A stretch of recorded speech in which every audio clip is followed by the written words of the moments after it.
Welcome to రాజనీతి. విశాఖపట్నంలో Ramanaidu studio స్థలం కబ్జా చేయాలని వైసీపీ నేతలు చేస్తున్న ప్రయత్నాలకు సుప్రీంకోర్టు అడ్డుకట్ట వేసింది. ఎప్పుడో 20 ఏళ్ల నాడు రామానాయుడు గారు బతికున్నప్పుడు ఈ స్టూడియో కోసం ఇచ్చిన స్థలంలో కొంత భాగాన్ని కొట్టేయాలని సీఎం సమేప్ బంధువులే స్కెచ్ వేశారు. లేఅవుట్ కూడా వేసి ప్లాట్లను రెడీ చేశారు. అయితే సుప్రీంకోర్టు స్టే ఇవ్వడంతో వీళ్ళ ప్రయత్నాలకు గండిపడింది. విశాఖపట్నంలో స్టూడియో నిర్మించడానికి 2003లో అప్పట్లో రామానాయుడు గారు అప్పటి ఏపీ ప్రభుత్వాన్ని స్థలం అడిగారు. ప్రభుత్వం సముద్రానికి సమీపంలో 35 ఎకరాల భూమిని కేటాయించింది. అందులో 20 ఎకరాల్లో స్టూడియో కట్టారు. మిగతా 15 ఎకరాలు ఓపెన్గా ఉంది. వైఎస్ జగన్మోహన్ రెడ్డి గారు ముఖ్యమంత్రి అవడంతోనే ఈ స్థలం మీద వైసీపీ నేతలు కన్నుబడింది. సముద్రానికి దగ్గరగా కొండ మీద చాలా ఆకర్షణీయంగా ఉన్న ఈ స్థలాన్ని కొట్టేయాలని ప్లాన్ చేశారు.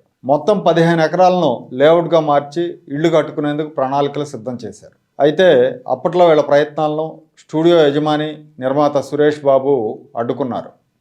ఆయన మీద పెద్ద ఎత్తున ఒత్తిడి కూడా తీసుకొచ్చారు.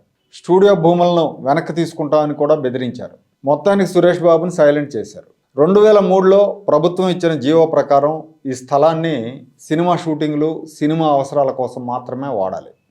ఇతర కార్యకలాపాలకు వాడకూడదు. అలా వాడితే స్థలాన్ని వెనక్కి తీసుకునే అవకాశం కూడా ఉంది. కానీ ప్రభుత్వ పెద్దల అండతో సురేష్ బాబు పేరుతోనే లేఅవుట్ పర్మిషన్లు వచ్చాయి. కలెక్టర్ ఎన్ఓసి ఇచ్చేశారు. ఇళ్ల నిర్మాణానికి సర్వం సిద్ధం చేసేశారు.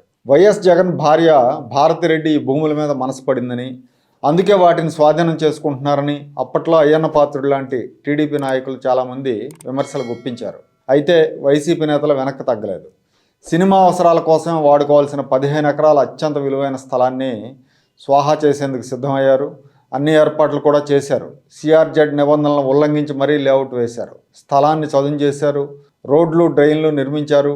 ఇళ్లు కట్టడానికి కావాల్సిన ఏర్పాట్లన్నీ కూడా జరిగిపోయాయి.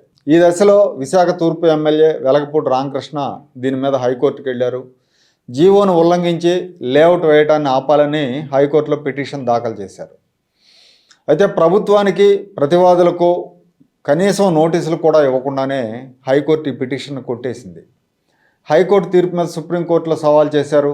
దీంతో సుప్రీంకోర్టు 2003లో ఇచ్చిన జీవోలో పేర్కొన్నట్టుగానే ఈ భూములను వాడాలని, ఇతర కార్యకలాపాలకు అనుమతించే విషయంలో స్టే విధిస్తున్నామని ఉత్తర్వులు జారీ చేసింది. మార్చి 11లోపు కౌంటర్ దాఖలు చేయాలని ప్రభుత్వాన్ని కోరింది.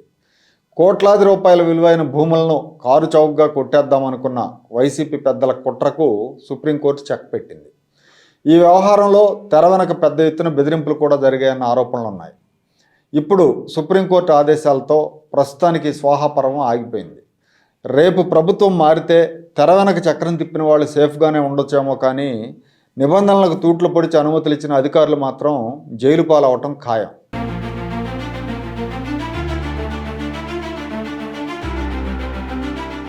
Like, share and subscribe to Rajaniti channel.